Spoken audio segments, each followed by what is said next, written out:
Hello everyone. तो आज हमारा टॉपिक है फास्ट ट्रिक फॉर स्टेशोमेट्रिक और हम इसमें कवर करेंगे मास टू मास रिलेशन। हम ये देखेंगे कि किस तरीके से अगर कोई एमसीक्यूज की फॉर्म में स्टेशोमेट्रिक का कोई न्यूमेरिकल आ जाता है तो आप उसे क्विकेस्ट वे में किस तरह से सॉल्व कर सकते हैं।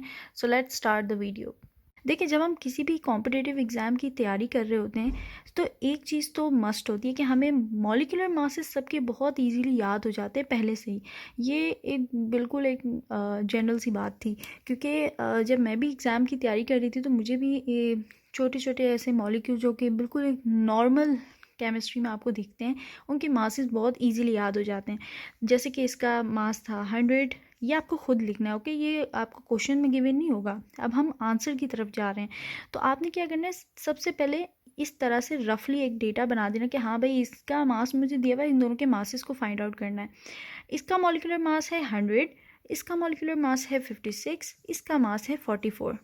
ठीक है, तो आपने क्या किया, जिसका आपको मास कैलकुलेट करना है, जिससे कैलकुलेट करना है, उनके मासेस लिख लो। अगर फॉर एग्जांपल यहाँ पे होता मास को आपको कैलकुलेट नहीं करना CO2 के, तो आप इसका मॉलिक्यूलर मास लिखने में अपना टाइम वेस्ट नहीं कीजिएगा। ओके, अच्छा, अब हम आंसर की तरफ जाते हैं। तो आपने सबसे पहले क्या करना है, जिसका मास आपको गिवन है, कैल्शियम कार्बोनेट का मास गिवन है, राइट? आपने क्या करना है, उस मास को इनके मॉलिक्यूलर मासेस से मल्टीप्लाई कर देना है। ठीक है, ये हो गया मल्टीप्लाई। अब आपको एक चीज़ का ख्याल रखना है कि जिस मॉलिक्यूल का मास आपको गिवन था, उसी के मॉलिक्यूलर मासेस को आपने उन दोनों से डिवाइड करना है। यानी 100 था तो आपने 100 से डिवाइड कर देना है इसको।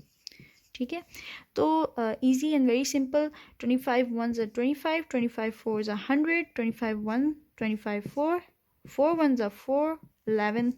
Answer is 11 grams. इसका आप जब करेंगे 4 का टेबल पढ़ लीजिएगा। 4 1s are 4, 4 4s are 16, so answer is 14 grams. ठीक है, तो आपको इस तरह से कटिंग करके, ऑफ कोर्स कॉम्पिटिटिव एग्जाम्स में कैलकुलेटर्स अलाउड नहीं होते, तो आपको खुद ही कैलकुलेशन करके कटिंग वगैरह करके आंसर निकालना है, राइट? तो ये क्विकेस्ट वे था। मॉलिक्यूलर मासेस को आपने नीचे रखना है, जो गिवन होगा उसको मल्टीप्लाई कर देना है। ठीक है, उनके ऑलरेडी ये मॉलिक्यूलर मासेस जो आपको याद थे उनसे।